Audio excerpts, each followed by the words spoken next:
Welcome to the Plague Hive. We're back today with another Uzuri video, but this is a bit of a different beast from what you're used to. I'm joined today by Marcin and Tom, who have brewed up a crazy Uzuri list that really emphasizes her use of hidden information to constantly keep the opponent on their toes. If this is an aspect of the assassin class that really appeals to you, stick around to find out what these guys came up with. Let's maybe start with the core idea of the deck, the thesis, if you will. Martin, you're the one that originally came up with that core idea of how to build an Uzuri deck that's maybe a little bit different from what you're traditionally used to. What did you want to achieve with that deck? What did you set out originally, and how did you come up with this deck that we're about to show you right now? Okay, the thesis of the deck was basically trying to maximize the utility of Double Trouble. It's a very flexible card because it's a stealth attack, so you can lead with it and swap into another attack. But it's also a stealth attack that's good to swap into, and there's not a lot of those. And mostly you want to lead with the stealth attacks and then swap into like a bigger on hit. But like Red Double Trouble, it hits for 5 damage, which is pretty good, and it has a relevant on hit. And it's also very easy to trigger with Uzuri. So I went with that idea and just stuffed 9 Double Troubles in there and tried to make the deck as unpredictable as possible. Now, most people would assume that when you're attacking with something like Double Trouble, you're going to play reactions on it, which often leads to opponents like overblocking, and then you don't want to spend the reactions. But if you run things like Sigil of Solace and Counter Blessings, you could just go up in cards from them overblocking and then gain life.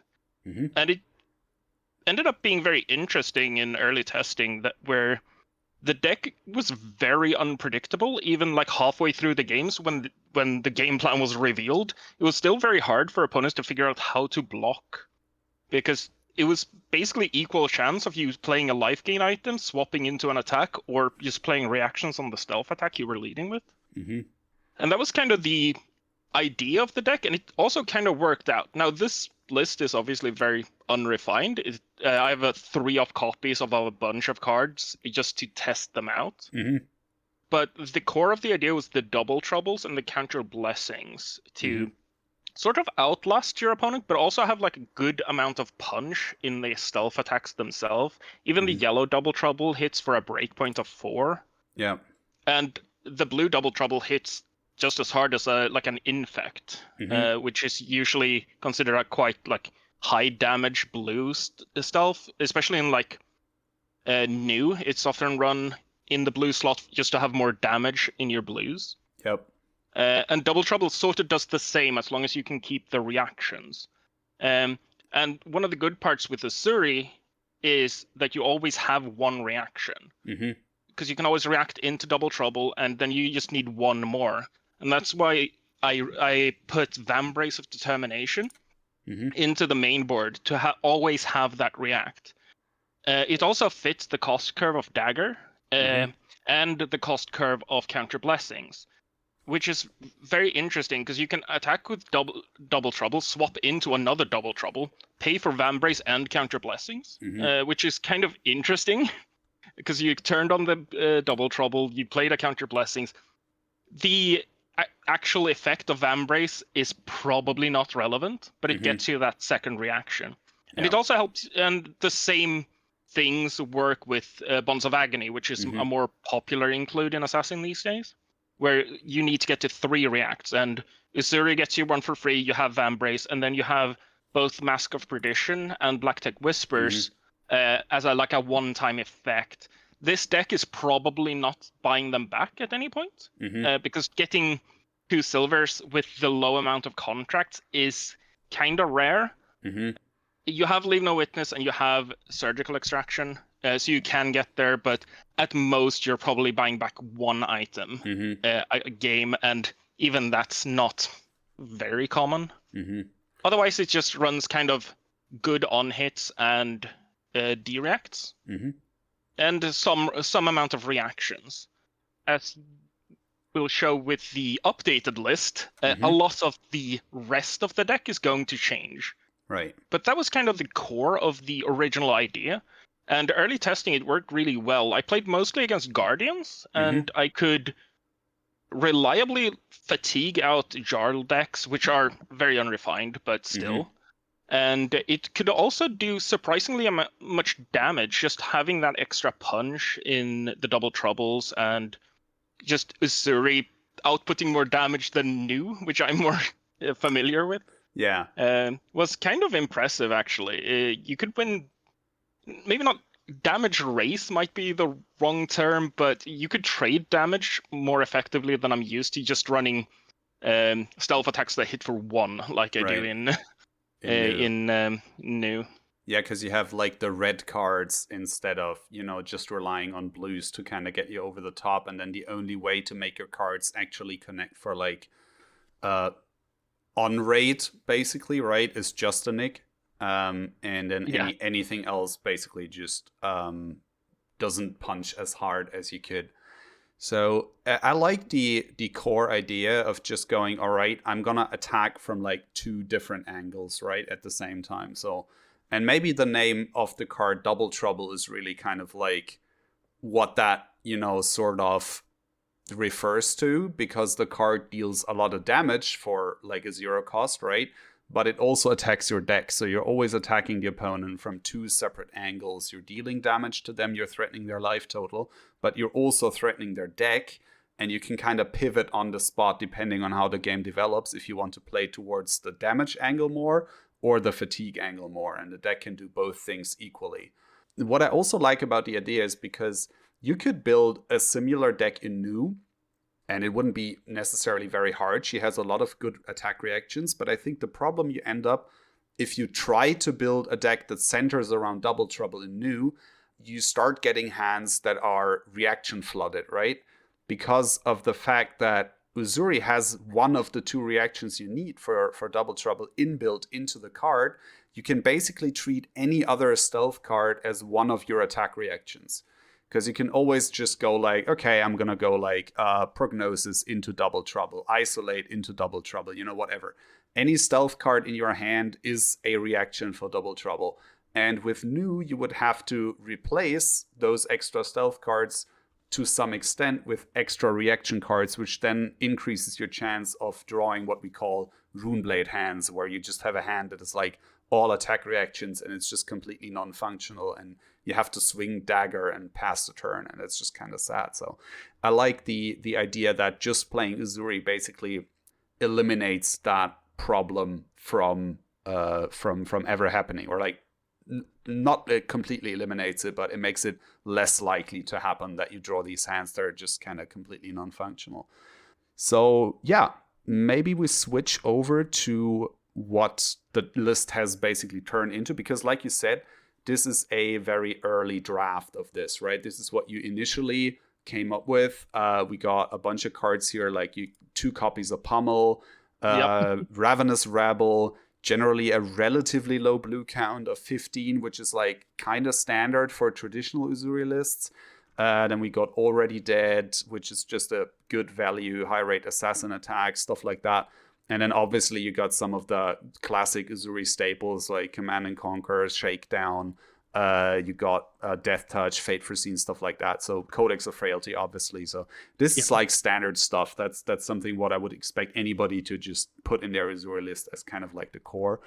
And what really sets this deck apart is the Double Trouble and the Count Your Blessings. So that's kind of like the main idea. And if we switch over to this list, and I will put both of these in the description of the video, of course. So if you want to check these out yourself, you can obviously do that. So this is what I would call maybe like the refined list that took the initial ideas that Martin came up with. And this was the work of these 3 guys, basically. We've been constantly brewing on this deck. or maybe I should rather say they have been constantly brewing. I've just been kind of like standing on the sidelights and watching this and go like, this is interesting. But I didn't really contribute anything to the deck itself. That was all these three guys. So Martin started it, and then Marcin and Tom kind of like went, okay, that looks really cool and really neat. Let's get in on that and let's start brewing this. And this is kind of like what they've ended up with. So if you're watching this video in like a month or so from now, there's a high chance that some of this list will not look the same as it does in this video. So this is like a work in progress, I want to say. This list is not yet fully refined, right? We're still kind of working on it. And there's a high chance that some of these cards are going to change as we figure out some of the ratios and some of the things that make this deck really tick. But this is like, after a whole bunch of testing, this is kind of like the standard, I want to say, that specifically Tom, Marcin, and Martin have kind of like ended up on. And let's maybe go over that. So Marcin and Tom, you guys both put a whole lot of work into refining this. So what of like the core concept appealed to you, and then how did you decide to kind of refine it? What was the cards that you decided were like, okay, maybe let's like try something else instead of this, and maybe put that in and change these ratios around? So what was like the evolution progress that this deck kind of took? Well, I think that I pick up the deck like maybe a day before Tom did. And the whole idea was like, okay, that's neat. Usually I check Martin list because his lists are always a little bit off and crazy. So I look at that and like I take some pieces of it, and the core idea, like what he said, it was very appealing to me. It's like, oh, Double Trouble, COIB, okay, I can see it work. So what I did on my initial list was to include more yellows, more blues, but it was still way off. Tom refined it much better than I did, but I include like that's all you got, that kind of stuff, and I try to run with it, and I start running, and like holy smoke, that list is actually good, and it actually works, and I couldn't believe it because 3 Double Troubles in yellow and then in red and blue were just part of the deck. Like I could either fatigue person or I could just win by damage. And then Tom joined in and basically refined the blues. So he can take over right now. Yeah, I still remember when you kind of appeared in the chat, because you were like gone for a whole while. You didn't post anything, and you were like, I wake up from hibernation and people have cooked up CYB Uzuri. What is this? I still remember that comment. That was pretty fun.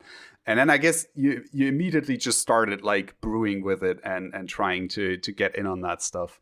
Well, the funny thing is, I made the comment because I had this like fever dream about CYB Uzuri, and this was before I was even active in the chat. I just I didn't have any competitive events, but I had recently listened to Runaways podcast. I don't know what this episode is, but it basically they talk about why Count Your Blessings is a good card, not just in fatigue strategies, but in general, and things that make it strong. And I was like, everything that they're talking about would be amazing in Uzuri. So this was my fever dream. I had that, thought like, oh wow, Uzuri, Count Your Blessings, this is great. Concealed information is awesome. I want to roll with this. And my first version of the deck is like 0 Double Trouble, 9 Shred, because I was thinking like, oh my god, this is so cool. You play your stealth, and normally if the opponent sees you with multiple cards, like I'm thinking Uzuri from about a year ago, you're holding Shred. That's the reason you kept multiple cards. So they just like don't block, and then you get stuck with the Shred in your hand, and it's pretty bad. One of the things that version of Uzuri did to get around this was play Sigil of Solace in 3 copies, so you could kind of like bluff if it's a Shred or a Sigil. But now you get to do it with Shred and Count Your Blessings. So if they no blocks, you pitch the Shred to Count Your Blessings, and I thought that was the coolest thing. So that was like max Shred, no Double Troubles. I had no idea about this thing, and then I like you say, I made this comment in chat, like, why are other people on Count Your Blessing Uzuri? This is crazy. Like, what are the chances? And the first game I played on the 9 Double Trouble, I knew, like, that was the thing that unlocked it. Maybe not 9. You can see the yellows are missing from this list at the moment. But Double Trouble, specifically the red, and, like, by extension, the yellow, it's a bit worse. It's not perfect. It doesn't have exactly the number. This is being a threat and a stealth card is what's so cool. Because when you play the red Double Trouble and you have a whole hand, they actually just have no idea what's going to happen to them. And that's really compelling. And I think the yellows do that, but maybe we want more efficient options somewhere. I want to keep refining this, and I think this is where the deck is going to change. If you take the thought that Martin had about Double Trouble and Vambrace, and you extrapolate it a bit, it's like you don't actually get good value when you do the Vambrace, especially if you're pitching a card. You like have to do it with Tunic, or you need to be card efficient for the Vambrace to make Double Trouble look good. Otherwise, probably you'd rather have some other attack in there. So I think if the deck is trying to attack on both damage and deck damage, attacking on damage is kind of the same thing as being efficient in general, like making each card worth as much value as you can. So for now, I think Red Art of Desire, so Art of Desire body, is an extremely efficient card when it hits, and we have ways to make, we have Shred, Razor's Edge to try to make it hit, and then I don't know, against a deck like Aurora, she's a perfect guinea pig. I'm not sure this deck can even lose to her. Like the Red Art of Desire is just insane. Like she can never really interact with it profitably unless she's holding the D-React. So yeah, I mean something like that. That's basically like a Shred that blocks 3, right? That you could also swap out for something else. So yeah, not a Shred, Snatch. Sorry, a Snatch. Snatch. Kind of yeah, like Snatch. It's kind of like Assassin Snatch in a way. Yeah. And you can swap it out. And like it still does deck damage when it hits. Yeah. So I think that slot is gonna change probably at some point. But it depends on the decks that are good in the meta, and it depends on really how much worse you are at fatiguing other slow decks without the yellow Double Troubles. So we're working on that part still.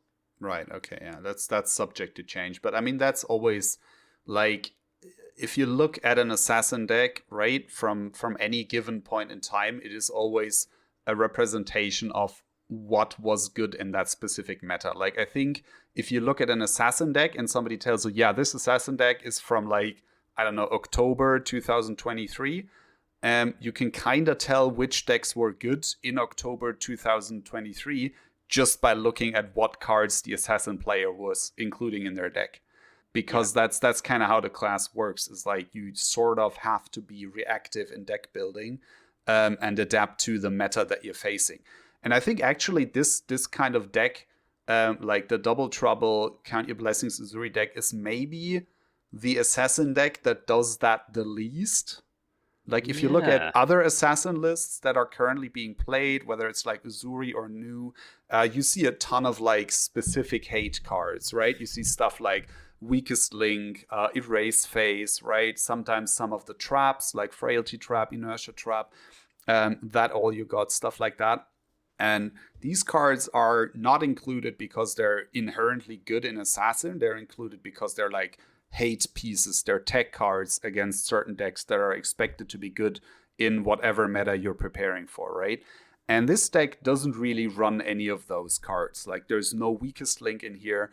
There's no Erase Phase. There is no that all you got, no Inertia Trap, nothing like that, right? So we don't have any tech cards in this deck where we can go, okay, this is like a specific hate piece that is included in a deck because of a certain meta.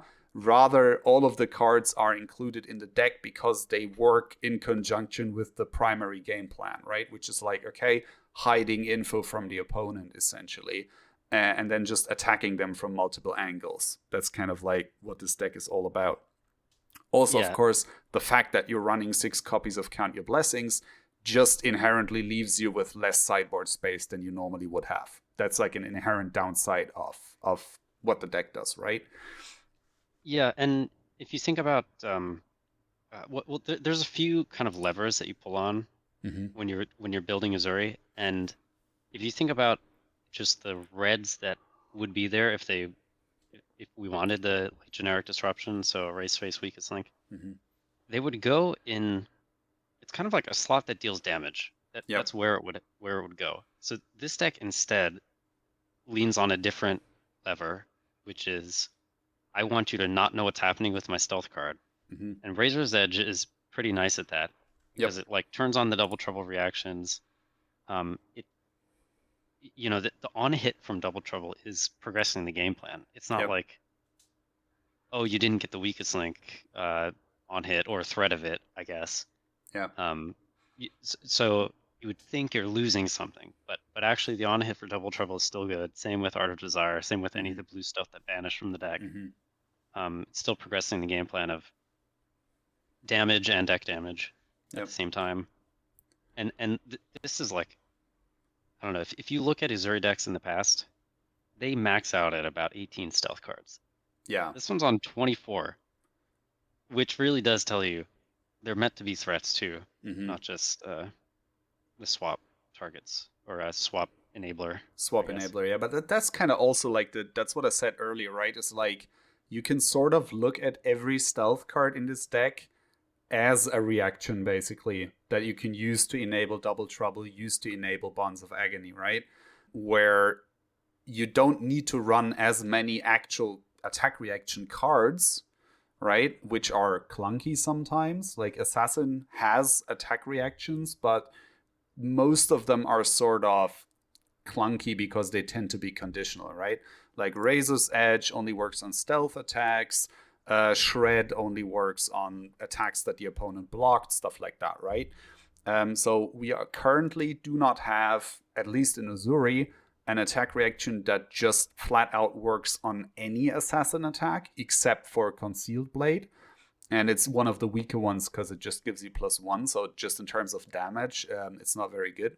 And New had the advantage of having the Mystic attack reactions, which work on anything, which are obviously great. But they cost 1.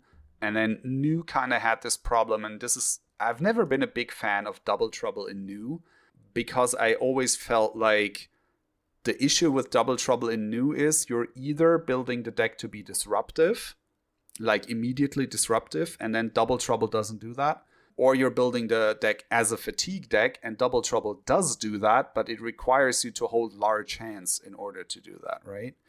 And then if I play a Double Trouble, my opponent knows that that's it. Like, there's not going to be any disruption unless it's maybe like a blue one, and maybe you have a Chi, and you can activate Mask, or maybe you have a Siren's Call or something. But the attack itself is not inherently disruptive, right? So they know that, okay, if it's a Double Trouble, I know I'm not going to get hit with like a Surgical. I'm not going to get hit with a Persuasive Prognosis this turn, stuff like that. Whereas in Uzuri, you never have that guarantee, because that Double Trouble could also represent like a Command and Conquer or a Shakedown, or maybe a Bonds of Agony that you're swapping into and then you're pumping that up. So you have this additional element of like hidden information. And I think that actually makes the card quite a bit more threatening, because it kind of acts as fatigue. The opponent has to think of, not as fatigue, as disruption, right? The opponent has to think about, okay, is this actually a Double Trouble? Is my opponent just trying to attack my deck and my life total? Or is this Double Trouble actually representing like a Shakedown that I have to care about? So they have to think about, do I block this or not? And that's something that with New, you also get, but less often than you do in Uzuri, I think. Like this situation where you put the opponent on the spot and they have to make a decision. And I think the beauty about this deck is that they can almost only make wrong decisions, right? That's kind of what I love about it. Like, you block the card, and then whatever I have in hand is actually count your blessings, and I just gain a bunch of life, and you just wasted a bunch of cards for like no reason. And I love that interaction about it. Yeah, so I just want to use that that concept to talk about the resource base. it is a lot of blue stealth cards. Mm-hmm. I think ideally maybe one of them is not a stealth card. Mm-hmm. But because new is still a really strong deck in the meta, probably you don't want blue reactions in there. So sad days for blue shred, and also sad days for concealed blade, I think. That's true, yeah. But so the number of blues and yellows is where it is, because I think every time you see Count Your Blessings, you want to cast it. Mm-hmm. And this, I think, goes for the yellow Count Your Blessings as well. Mm-hmm. In the matchups where the life gain is relevant, as soon as you pitch a Count Your Blessings, you have to make it to second. You have to survive to second cycle to actually reap the benefits of all 6.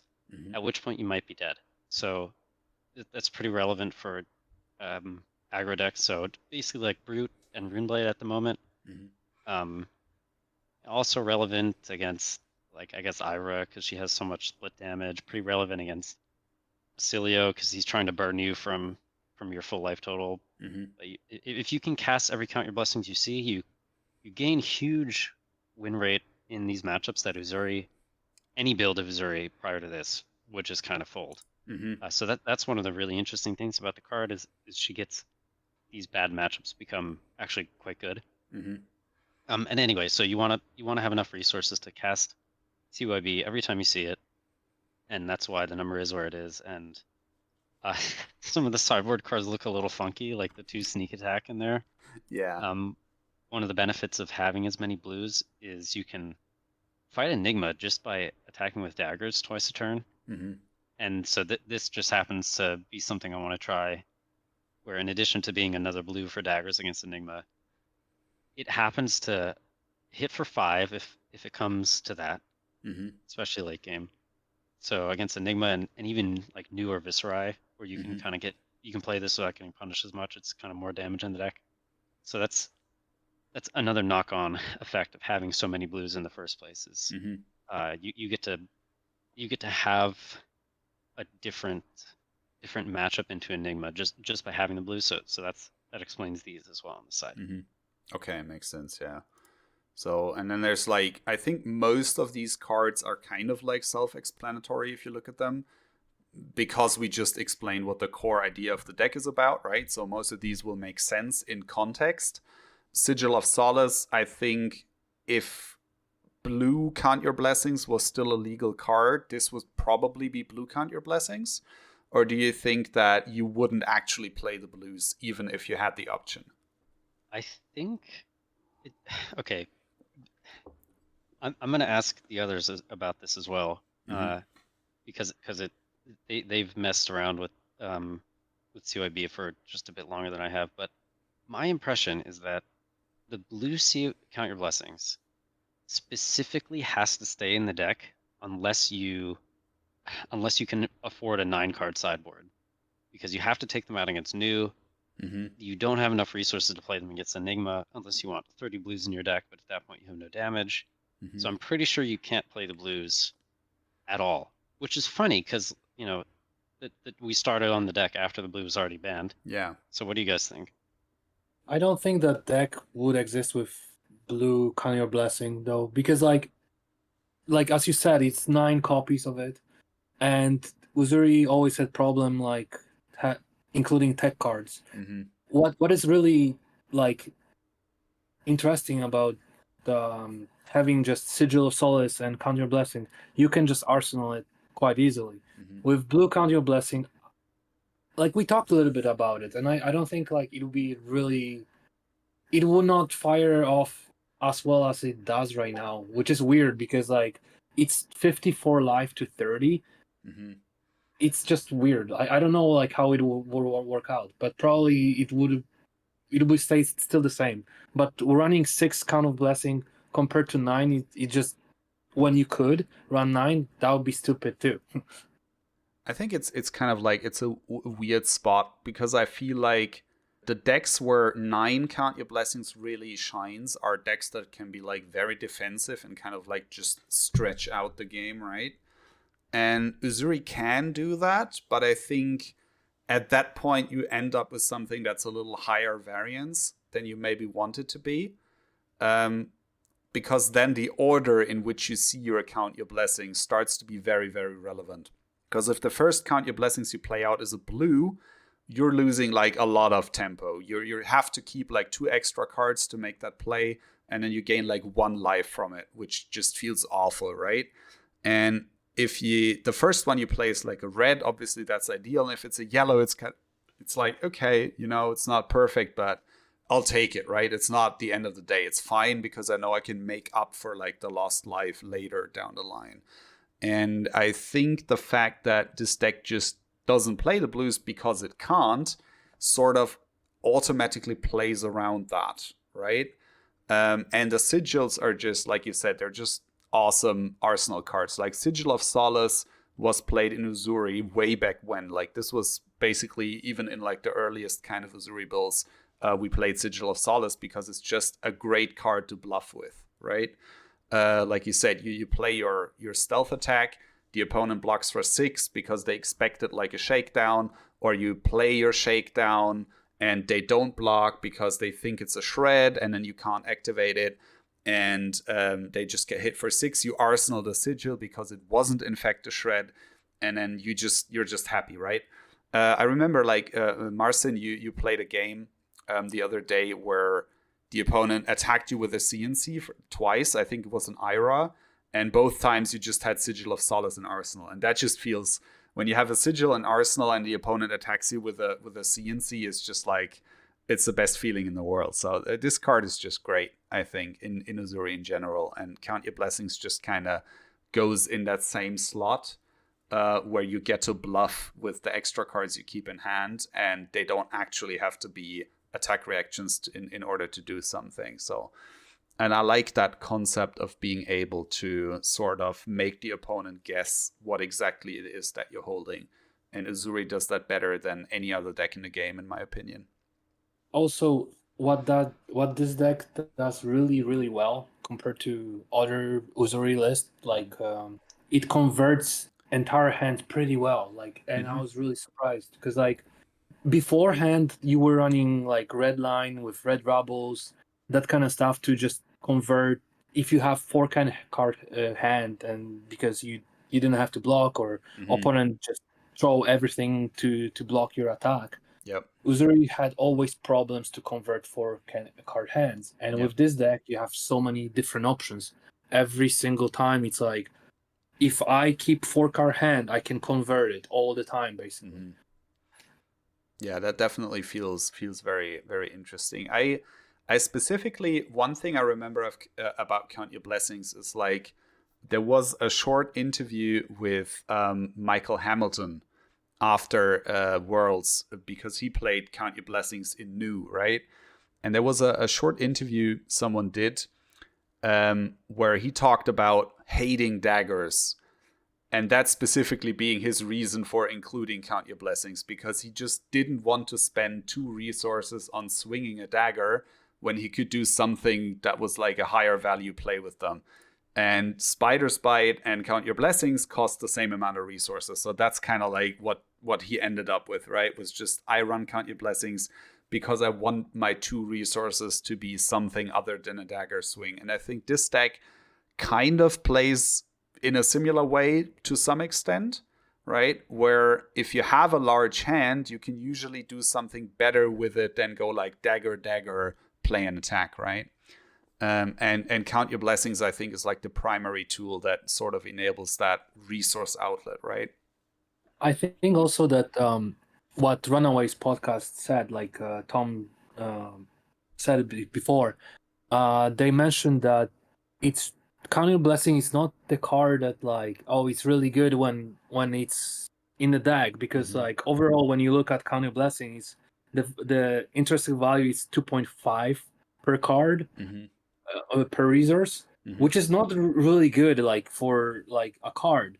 But when you include that you can actually play turn 1 like either Sigil of Solace, Count Your Blessing, and like prime your turn and start like at 43 life, it's just amazing. Yeah, I think this is actually something that is really interesting about this list. This is probably the first assassin deck that I've seen that likes going first, with maybe the exception of like Arachne, because they also like to fatigue the opponent, right? So Arachne usually doesn't really have an issue going first, but like for traditional Uzuri lists or most new lists, going first doesn't feel great. You sometimes have to do it because you're playing against a deck that really likes going first. So you have like your Dio or your Enigma or your Prism or something like that. And you just don't want to let them go first because they get so much value out of it. But ideally, you want to go second because your deck is just so much better at being like on the play, basically, and reacting and forcing the opponent to interact with you.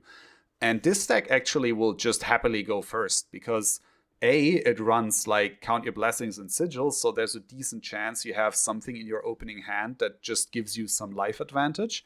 And B, it's a fatigue deck, so even if you don't have a CYB or a Sigil in your opening hand, you can always just go like, okay, dagger, some kind of stealth attack, and the opponent has to start thinking about blocking, so they already lose cards from deck. Without you actually doing anything that's like really threatening about it, because most people are going to block even daggers on like turn 0, just because it's not worth usually losing the life to it. So that's a very interesting side aspect that this deck actually enables. So one last card I want to talk about before we kind of move over a little bit to like the sideboarding maybe, is Plague Hive, which I love. I just love that this is a deck that has come around to actually playing Plague Hive. And maybe this won't stay in the deck. Like I said, this list is still a little bit of a work in progress, and Plague Hive has been a relatively recent addition, right? So maybe elaborate a little bit on that. Like, why did you guys decide to actually give this a try in this list and see if it actually works in this deck? Well, my thing was like when I was fat stacking like entire deck like versus Jarl versus other heroes like Ira, versus other Guardians too. It was always like I'm going to second, third, sometimes even fourth cycle. So I'm like sneak attack was decent to damage, but in those long games, it wasn't that great. So I was like, okay, what is like blue or yellow card that we can include? And like my mind immediately went to Eradicate first. And I'm like, Eradicate is actually a little bit worse on damage than sneak attack. But in the same time, like it's yellow, I can still pitch it. But in the same time, I was like looking on the entire list of assassin cards. And I'm like, maybe Plague Hive. And then I type in chat and like, what do you guys think about this? And that's how it was born. Yeah.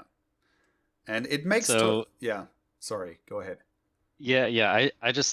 I am grinning right now. Can't see it, I know, but you can see me grin. Just the coolest thing. This doesn't happen a lot, but when it does, you just oh man, it's amazing. You can pitch this to the CYB on your opponent's turn and give them like instant speed disease. So I mean, just for that alone, it just has to be in the deck, right? Like I'm not sure this is the most competitive assassin deck ever. Like probably we can make a version that looks very close to this, but it's new and it's a little bit better because it has Mystic. But I think Plague Hive, even if it's not perfectly competitive, even if it's not really that good, just for these interactions with the CYB and obviously the late game recurring value, it has to be good enough. I mean, I'm happy to try it out. I've got a Plague Hive sitting in my binder for ages, and I think the last time I actually put that in a deck was during the Oldhim meta, and I never actually got to play against an Oldhim with it, so it just kind of stayed in the sideboard the entire time, and I maybe took it out against like a warrior deck that I faced once or twice, something like that, and it just kind of was like this sad little sideboard fable that just kind of stayed in the deck box most of the time. So I'm very excited to see if this card actually is viable in this kind of deck list. So I'm very excited to try that out. So far, it's also been excellent against Viserai in the games I've played. I mean, that makes you sense. block 2 rune chance and like almost always the disease is worth 1 point. So Yep. if you get a frailty and it stops their weapon from being 3, then okay, Yep. it was a blue for this cycle. Yep. But sometimes it's inertia and they wanted to set a 9th blade or something. Mhm. And that's insane, right? If Yeah. it ever gets that, Yeah. you're winning by a lot. That's always great. Like it's kind of interesting, but actually Plague Hive being like an anti-arcane card is something that I've seen like thrown around as an idea a couple of times before. I think I remember like one Uzuri deck that had Plague Hive specifically only against Kano and Runeblade. Back before we had like Verdance or Auxilia or other wizards in the meta. This is like, we're talking at least half a year ago, probably more than that. And Maybe this is a good time to talk about matchups. yeah, definitely, for sure. I was gonna like segue into that from here. So and you've been nice enough to actually set all of these up. So we have a deck with completely set up matchups here. So if you're thinking about giving this a try and loading it up on Talishar or something, Tom has been nice enough to do all the work for you, so you don't have to ask around, how do I sideboard this, how do I play this kind of matchup. So this is all here. But go ahead, like what would you say like kind of stands out matchup wise? So I want to start with Viserai. Okay, sure. And if you could show us the full deck against Viserai, because absolutely, yep. Look, as soon as you become Count Your Blessing Uzuri, a lot of the things that were intuitive about the hero kind of go away a little bit. Like, we only have Shakedown on CNC as the disruptive tax. You know, there are iterations where we play like 15 2-cost, 6 power disruption on hit. So a lot of things are different. Stealth count is different, and so is the matchup spread. In Viserai, like, if you go onto the Talishar stats, right, and you look at the public data, Uzuri Viserai is like 30% win rate for Uzuri. It's really bad. It was not a great and it makes matchup. sense. It makes sense because they go above rate on offense, and you only have Shakedown and Erase Face to interact with them, basically. So they just get to play all their Rebels, and the arcane damage is annoying because Uzuri is, 15 blues at max, so you're basically an aggro deck, but you don't have aggro deck numbers. Just really bad. But Count Your Blessings kind of flips the whole matchup win rate, I think. And in fact, it might be close to that 70-30, but in Uzuri's favor now with Count Your Blessings, which is kind of crazy to think about. So the reason for this is, especially Viserai lists that look more like the top 8 Worlds deck that try to do these setup turns, one of the ways you can kind of break out of the gameplay loop that they want to create is when you heal as they do the setup. Like, every point of life gain you take during a setup turn they have is kind of like taking off one of the rune chants that they just put on the board. And they can't make rune chants perfectly efficiently. What that means is your Count Your Blessings later in the game, if they're healing for like 6 or 7, is like trading card advantage up against the Viserai that's doing setup, which is kind of crazy. And really, I think any deck that can run this many blues and Count Your Blessings can say the same thing. But then we have this extra angle of, if you take a setup turn, I can either heal or I can try to disrupt your big turn. So you really just have a lot going for you, and it's a push and pull, and it's really interesting. And before I throw it to the other guys, because I'm sure they've played the matchup a couple times, notably, I don't like to play D-Reacts into Viserai, because if they are going for the setup, you really don't want to draw them. Yeah, makes sense. But I think which cards are in beyond cutting the D-Reacts is still, I'm not sure. Like, Double Trouble is in the side, because I think maybe Enlightened Strike is a little better. Enlightened Strike might not even be in the deck in the final version, so yeah, that's where I'll pause for now. So you guys got any other ideas about Viserai? Because, like, I mean, this is still a little bit in flux, right? We're still kind of trying to work out all of the angles, all of the sideboarding for this. So like I said before, if you watch this video in like a couple of weeks time and some of these sideboards don't look exactly the same way they do in this video. That's probably because they got changed because somebody found something better. So this is still very much a work in progress, but we wanted to get the video out to you guys as soon as possible, just because we all think this is such a unique and cool idea, and it just needs to be explored by more people than just like us four. So that's why we're making this. Notably, actually, Marcin is gonna Martin, sorry, got that mixed up. Martin is gonna play that this deck, or like some iteration of it, very soon in a competitive event. So maybe I'm spoiling something here. No, it's fine. I'm playing it at Battle Hardened Stockholm. Yeah. A version of this list. My current version is still on the 9 double troubles, but otherwise they're fairly similar at this point. Yeah. I'm not running the Art of Desire body. That's the main difference, I think. Okay, so you did put in the E-strikes, but you switched out the Art of Desire body, and you just left in like the yellow double trouble. Okay. I think I don't have one of the... I think I have slightly different blues. I don't think I have Bonds of Attraction. Right, okay, it makes sense. But the lists are very similar at this point, because they post a new version, I edit mine. We just trading tech, basically. Yeah. I think we are working on basically like the last 6-ish cards. Yeah. I think the core is pretty well settled. And by that I don't mean the default matchup on this list. Yeah. I think the core is more like, all the CYBs, how many blues / yellows are you playing? That's the core. Okay. Makes sense. I have pick to pieces, that's the difference, I think. Okay, right. Yeah, I mean that makes sense. Like it's an anti-Enigma card. Like it's not great at doing that, but it does kind of work sometimes, and I think specifically with Uzuri, it's probably a little bit better than it is in New, just because they don't necessarily see it coming. So like any stealth card could be picked to pieces, right? And then they kind of have to respect that a little bit and maybe play around it to some extent. Actually, let's go over Enigma, because I think like you guys have tested this. Like I haven't actually tested this deck so far. Like I'm building it in paper. I will play it in my armories from now on for a while, but I haven't actually played this list yet. Would you say Enigma is probably the worst matchup for this deck, or do you think it's something else? It's probably Enigma. Like from our testing, like what we discovered is like Enigma is one of the hardest matchups, but like it's still not like, oh, you're going to win, you're going to lose every single time.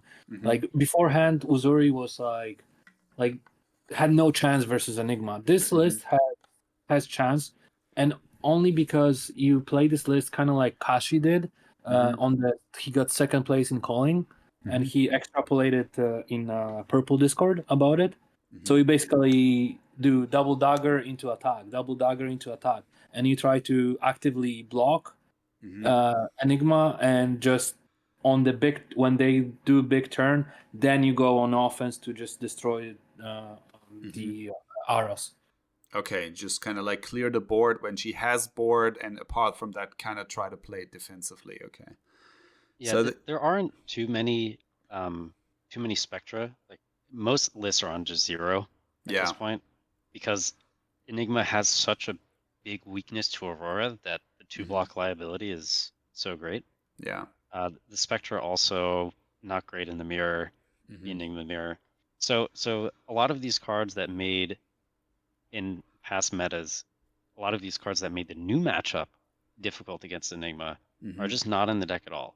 Okay. So that makes not only new better into Enigma, but it enables this other game plan that Marcin was mentioning, where you just kind of use the daggers to interact with their ward 3 and higher. So like their dogs, I forget the names of them, the specters and the and like mirror guy. Waning Vengeance, I think, is the dog. Right? Yeah, that's the one. So the daggers make the Enigma interact with you early on the chain, and then later on the chain you have a bigger attack. So In our case, that's like a stealth backed up with Razor's Edge, or it's a CNC or a shakedown, right? Something like that. Okay, right. Yeah. Makes sense. And in the meantime, like Enigma is a value deck, so Mm-hmm. Sigil of Solace and Sink Below are not ideal cards because you Mm-hmm. can draw them at the wrong time, but at least they, are valuable cards that don't use their action point. Mm-hmm. High value cards don't use their action point. Makes sense. And I would say, like Enlightened Strike is, I think for the core game plan of the deck, it's actually pretty bad. Mm-hmm. Like against most matchups that are fatigue oriented, I think the yellow Double Trouble is probably better, but Mm-hmm. I want to say for now it's a concession that Enigma is still something you want Yeah. some win rate into at a tournament. It doesn't have to be great, Yeah. but you want something. And the whole reason we can enable this game plan at all is we're on the blue count for Count Your Blessings, and then you can kind of do this dagger attack thing, and E-Strike just fits that pretty well. Interestingly, much better than Looking for a Scrap, which is in almost every Uzuri deck I've ever played has Looking for a Scrap. Oh yeah, This like one doesn't. I mean, the deck would support it really well. Like that's not the issue, right? If you look at this, you're only like what 3, 6, 9, 12, 15, 17 targets for Looking for a Scrap. That's actually more than most plus new the lists. Double Troubles at the top, so it's actually yeah. 20 Okay, actually, targets. yeah. So it's actually like 20 targets for Looking for a Scrap. That's more than I play in new, right?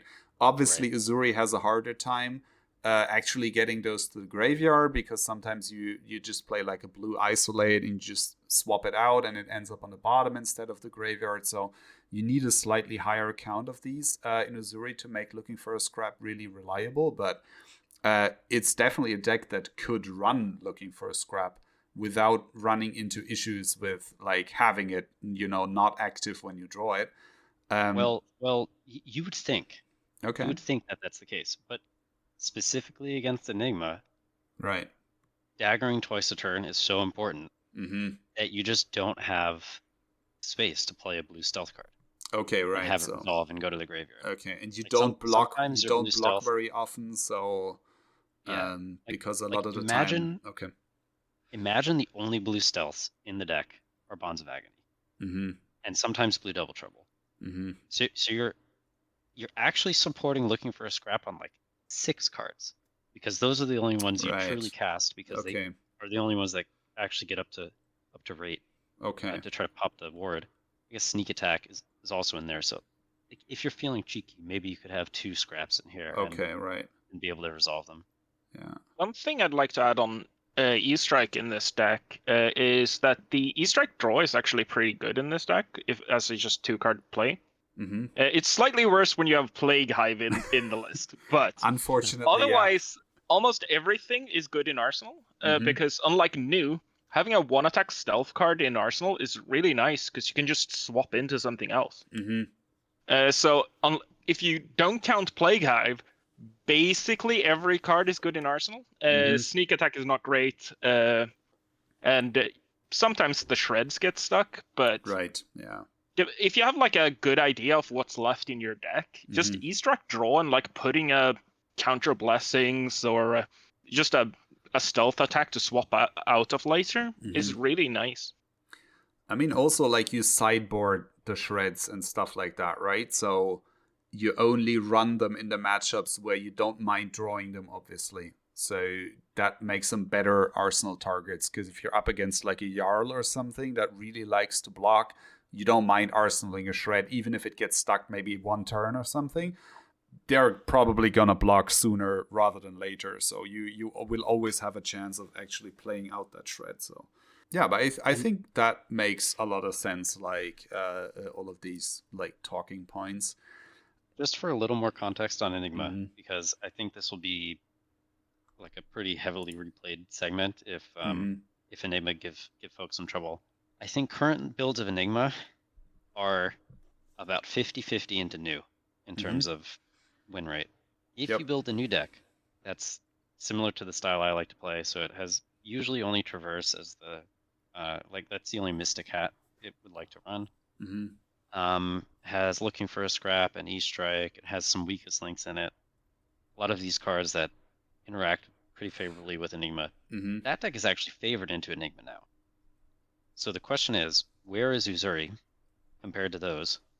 And I think she's about 35 to 40% win rate. And almost always your win condition is fatigue. Mm-hmm. Like, let's say you can connect with, some number of Double Trouble or Bonds of Agony or just a Nick. Then you're banishing some random cards from the deck. Let's say you hit one mirror guy. Mm-hmm. Let's say you kill the other one with a dagger because they didn't draw a hand that was defensive enough. This can happen to Enigma. And let's say you kill the other one with an Enlightened Strike that you set up. So if you clear through the mirror guys, they don't have actually that much damage in the deck. Mm-hmm. And so you end up with a fatigue win con usually. Your weapons are better than theirs in the late game because of Embrace. So it just works out in the end, but not every time. So it's certainly unfavored. Mm-hmm. And then so the question is, why would you ever play this over new?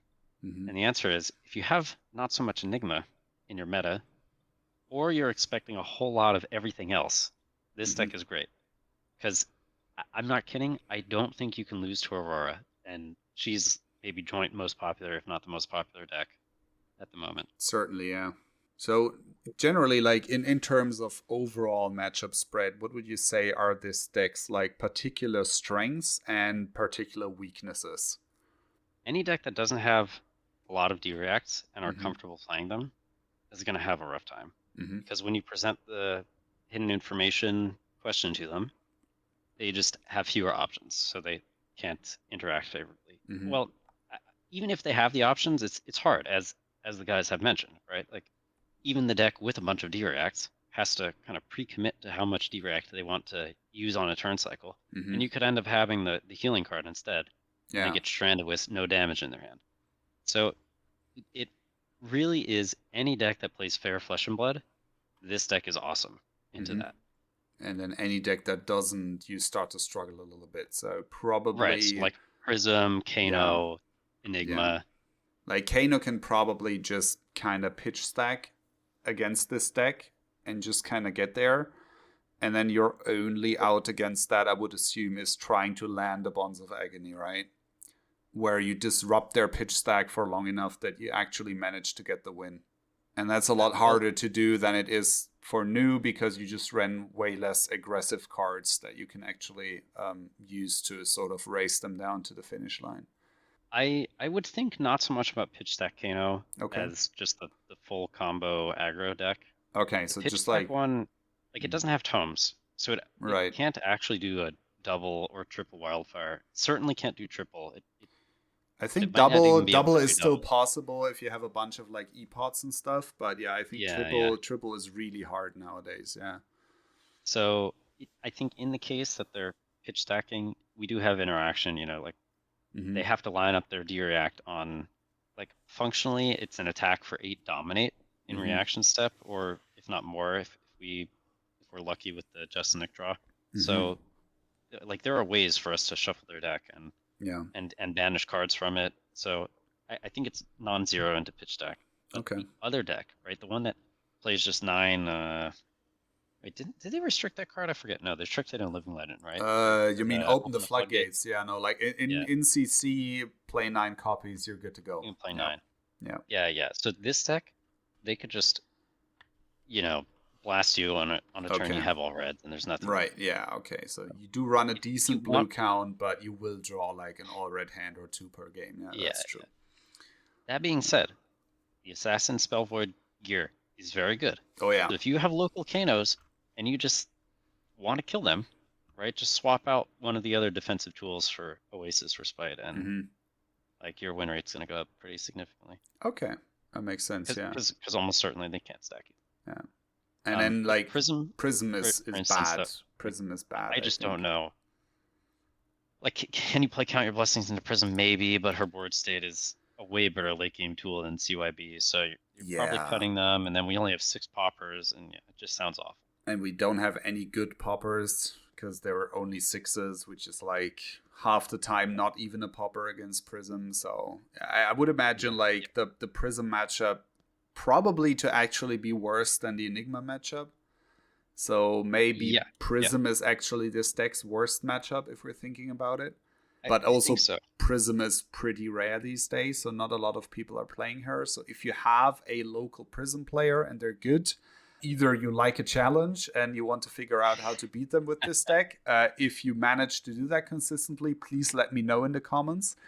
Or you have a local Prism and you're sick of them and you want to, make them lose, and then maybe don't play this deck. Maybe pick up something else. But I think if your locals isn't exclusively Prism, Enigma, and Kano, this is a pretty good deck to try out and give a spin.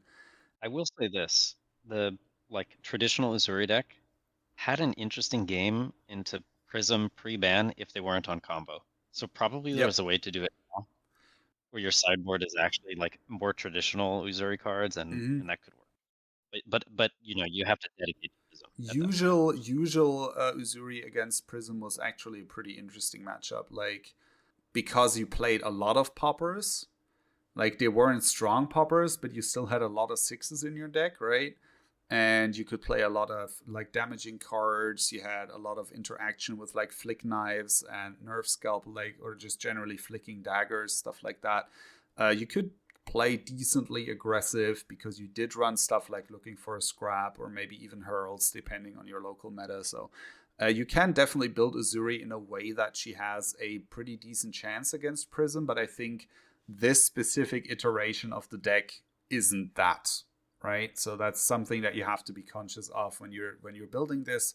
If you have a lot of Prisms in your locals, this is a deck that is probably not going to be favored against them. Just kind of keep that in mind. Okay, are there any other matchups in here specifically that you want to go over? Maybe we can do Ira, because I feel like she's really popular at the moment. Yeah. This is a good one. This matchup is a lot of what we say here will apply to Warrior as well, because these classes tend to have really good blocking capability. They are comfortable enough playing long, so often you have to have fatigue, and you can see we're on 69 cards here because you're just going to want that buffer in your deck to be able to block when you have to. So I think Marcin has quite a bit of games against Ira already, right? Yeah, I played about six games on versus Ira on the list that we posted. So yeah, it's very tricky matchup overall, because previously all at least from my experience, all the assassin struggles into warriors. Uzuri struggling into warriors. She was fine, but always struggled a little bit. Nu definitely have really bad time into basically any warrior. Even versus Bolton, she has troubles. It's 50-50 at best. But with CYB and Double Trouble, we actually can go long game, and we don't have to block all the time. We don't have to two-card hand all the time because we can get the health back with the CYB. Yeah, this is one of the advantages of healing. I got a little bit into this topic with Viserai. Because the healing is just life, you don't care where the opponent's damage was coming from. So something like an Ira or a warrior that's wielding two weapons, the damage packets are often pretty annoying to interact with. So healing being always there, always the value that it is pretty nice. It's kind of so imagine playing That All You Got onto an attack for 2. You spend this card from your deck That All You Got to kind of have 2 free life. So the Count Your Blessings are doing a similar job to how That All You Got might do or might have done in the past against Centauri Saber for 2, leading the combat chain. But in the case of CYB, you get 30 life from 6 cards, and something like That All You Got is only 2 per copy. So it really is a way more deck efficient way to interact with that annoying damage numbers. Yep. Because Ira will attack you Kodachi for 1, Kodachi for 2, and then 6, or Kodachi for 1, and then card for 7. So the breakpoints are really awkward to block efficiently. So like if you go inefficiently versus Ira, you're going to lose the game. So like if you're playing versus Ira on this deck, try to keep your armor like mask and black decks for specifically for CNC, because none other card is that threatening, especially if you have something in your arsenal. If you know like you're going to have Sigil of Solace or CYB in your arsenal, you don't care that much. Makes sense, yeah. And I think so. Basically, the cards that we have talked about being flexible slots. So kind of E-Strike, Art of Desire Body, to some extent Sneak Attack and the Plague Hive. These ones that might go in and out of the list, I think they pretty much operate on, are you good against aggro, good against unfair, like Enigma, or are you good into fatigue? These are kind of the three things those cards could be good at in these slots. And, you know, I think this current configuration probably is a bit weaker into fatigue. Like in Light and Strike, you could argue is an okay card because it, you know, it takes one card out of your deck for 7 power, which is pretty high. Yeah. But something like the 9 Double Trouble deck is just, it's putting that opponent in the ambiguous defensive position more frequently, which I think is going to be higher value in general than the E-Strike. So maybe there's some configuration that has like extra Double Trouble, but maybe also an extra something to swap into. Okay. Like this could maybe be good enough into Enigma still, and kind of have more legs into the fatigue mirror, because ultimately we are a fatigue deck. It's not like most iterations of Uzuri and even most iterations of New where you're trying to kill the opponent. We really do care about both deck damage and life at the same time. And if you ever kind of make a play that leaves one of those behind, it might not be the best thing. Like having both in mind is really important. Yeah, I think that's a really important like takeaway from this whole video, is that ideally with this deck you're always trying to do both, right? You're always trying to threaten your opponent's life total and their deck size. And I think that's something where this is like critically different from most other fatigue decks in the game, because they usually try to threaten your deck size if they're like strictly fatigue decks, right? There's a whole bunch of decks that can sometimes play for fatigue if the matchup like, you know, shakes out that way. Like most mid-range decks can play fatigue against like Dash.io, for example, right?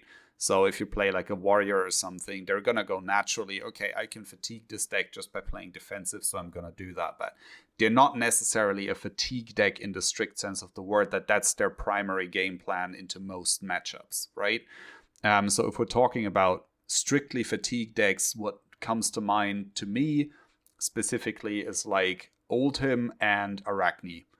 I think those are kind of like the only two decks that you would traditionally think of as this deck is trying to fatigue you as like their main strategy, right?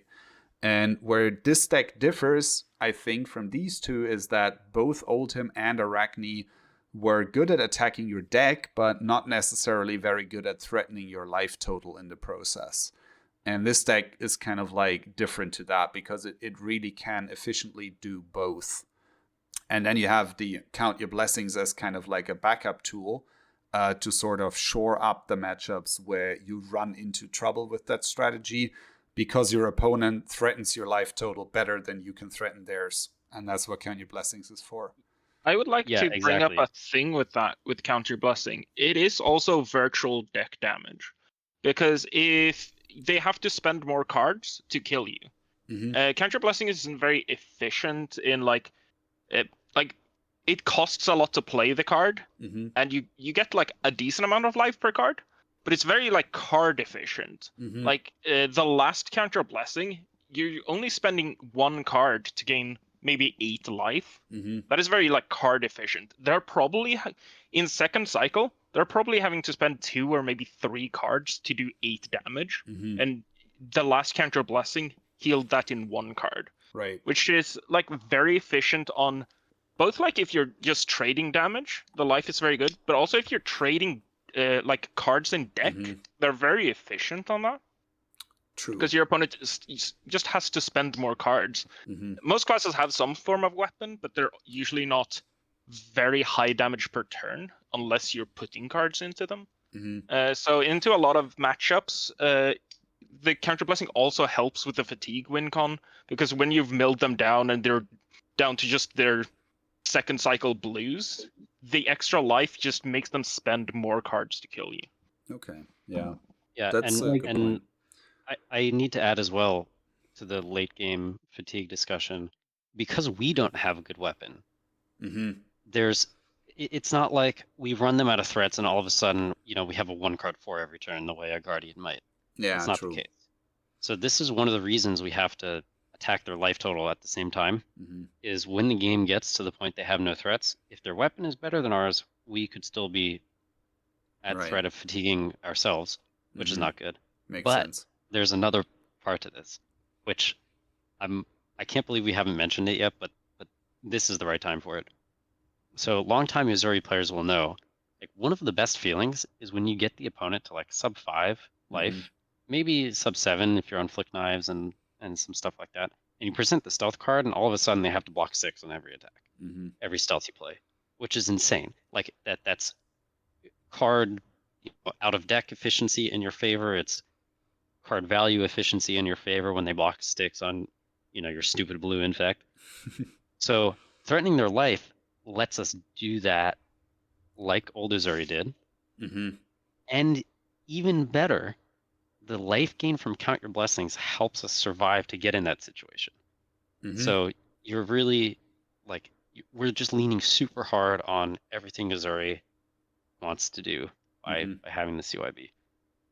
Also, I want to add that, like, this deck compared to new pitch stack very well, because of new, like, runs traverse. Sometimes you run stir the pot, so you can't really pitch stack at all. But in this deck, you have outlets to have like amazing pitch stack, because CYB at the end of the day you can pitch stack 2 red cards instead, right? So you can really, like, as Tom said, you can set up the end game scenarios where you have stealth plus shred plus 6 power attack, like, and at that point it's end of the game, because like they cannot block 9 every single stealth you're going to play. Yeah. Or you just pitch stack. I think my favorite thing that this deck can do, and I'm very much looking forward to the day where I can make that a reality, is you can pitch stack, isolate, sneak attack, and just nick together. Yeah. I really like that. I mean, isolate. Yeah, I had actually yesterday I had a game where I pitch stack isolate into double trouble into just a nick. So that's also pretty nasty. Like, and I won that game versus Ira. Yep. So that would come in for what, like 8, right? Yeah. It was 8. I isolate 8. Basically dominate 8. Yeah. It's a Macho Grande. What do you know? This is honestly, like, it's weird because this deck plays like 23 blues, right? But there's actually a couple of similarities to like the OG Redline Uzuri lists, because those also played stuff like Razor's Edge, right? And one of your frequent win conditions was just pitch stack a turn in like the late game where you just go like isolate into Razor's Edge into like Spike with Bloodrot or something, and then just kill somebody from like 5 to 6 life with a big dominated swing. So, and the fact that this deck can do the same thing through a different combination of cards, obviously, but still do the same thing is very, very interesting to me, and I'm very much looking forward to actually playing this in paper. So I would like to add one more thing. Like, Tom specifically said that like our weapons are not efficient, and that's 100% true. But our weapons are card efficient when you think about it, because it's like we can present 2 attacks, 3 attacks a turn all the time, compared to Guardian, that like Guardian will attack for 6. But it doesn't matter if we are like at 1 life, we're going to block with 2 cards. But if we're going to go double dagger into into attack, they have to spend 3 cards to block it. That's it. Yeah, That is true. Once they're at 1 life, the daggers are very good. I agree. But that I think that's about being at 1 more than the daggers. Yeah. 1 life is a special life total. It's the most precious one. Yeah, it's true. The last one, the only one that really matters. Yeah. At the end of the day, yeah. No, but like, I mean, at the end of the day, daggers are like inefficient kodachis, right? So naturally, they're good in the same kind of game state as kodachis, which is being at like very low life totals. But I would agree with Tom that at like in the maybe like 10 to 5 kind of life range, I would definitely put my money on a Guardian with like Anathos or just like a regular Hammer for 4 or something. And I think once you get to like the sub 5 is when the daggers slowly start getting better and better. And once you're at 1, obviously they're really good. But you have to get them to 1 first. That's kind of the tricky part about that. This is by design, right? Like if Assassin had a more efficient weapon, it would be maybe even an oppressive fatigue deck.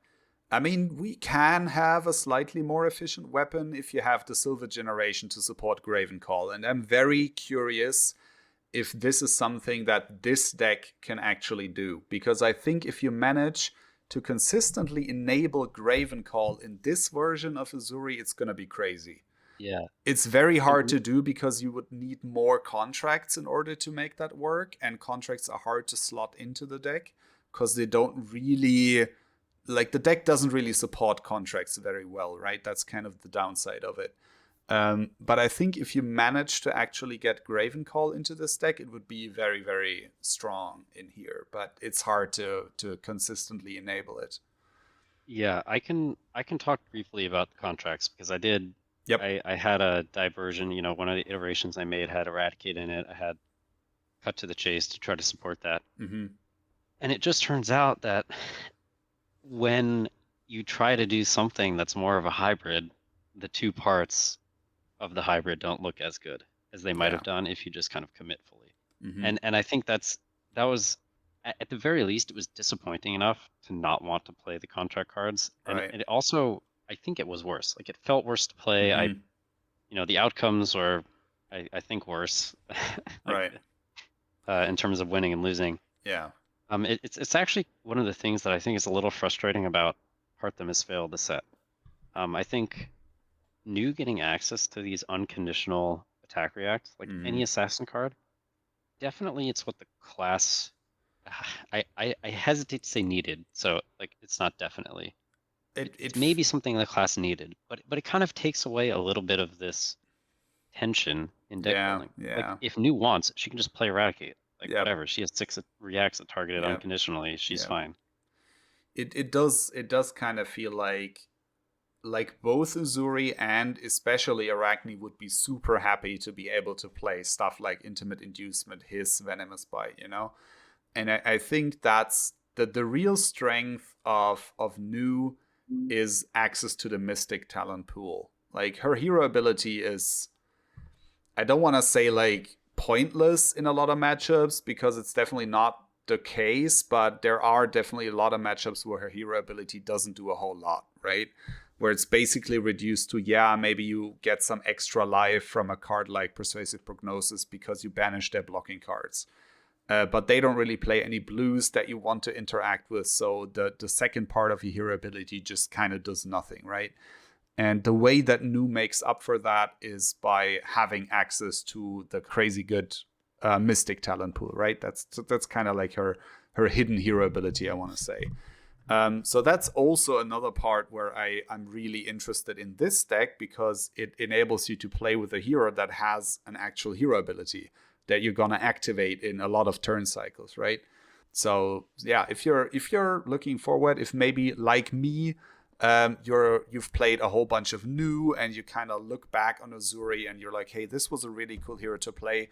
Maybe I should give that another try. Maybe this is the deck for you. Maybe this is what you've been waiting for, and maybe this will give a new spin on a hero that you used to love, and now you can enjoy it again.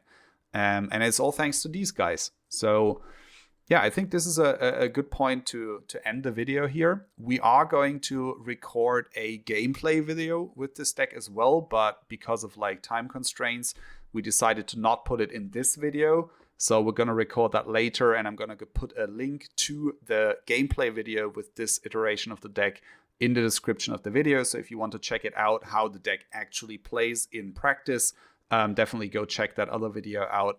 And with that, do any of you guys have anything to add? Any last words to aspiring assassin players out there? Just some housekeeping, if you will. I'm gonna use this list for all of my future iterations. So you'll only need the one in the description, and I'm gonna use the version feature to organize that. So if you ever want to come back to this video, the version that was used for it, I'll just name the version whatever the name of this video is that Penn chooses. So all right. I have nothing specific, but if anyone just wants to talk about assassin decks or assassin cards, feel free to hit me up on one of the discords. I'm Yasiel in all the discords. So if someone just wants to help brew Uzuri decks or assassin decks in general, I'll be around. Yeah, I just want to add that this deck is probably the hardest to play assassin probably ever right now, currently. So because you have so many different options, so many different lines, it's nowhere like optimized how to play it perfectly compared to like new, where it's kind of easy to navigate new. This is very hard. All right. So maybe if you enjoy a challenge, maybe if you think new was too easy, but you're not really ready for Arachne yet, give this a spin, try it out. I think it's definitely one of the most interesting assassin lists that I've seen in the last couple of months. And I know I'm definitely very excited to put this deck together on paper and to try it out at my local armories. I will also put a link to the assassin-specific Spider's Web Discord in the description of the video, where all four of us are regularly active. So if you want to hang out with us, you want to talk shop about Uzuri, about any other assassin deck, you have any creative input about this deck or anything else, come find us there, or just leave a comment below the video here, and we will also be able to interact with you that way. And with that being said, that's it for today. Thank you for watching, and see you in the next one.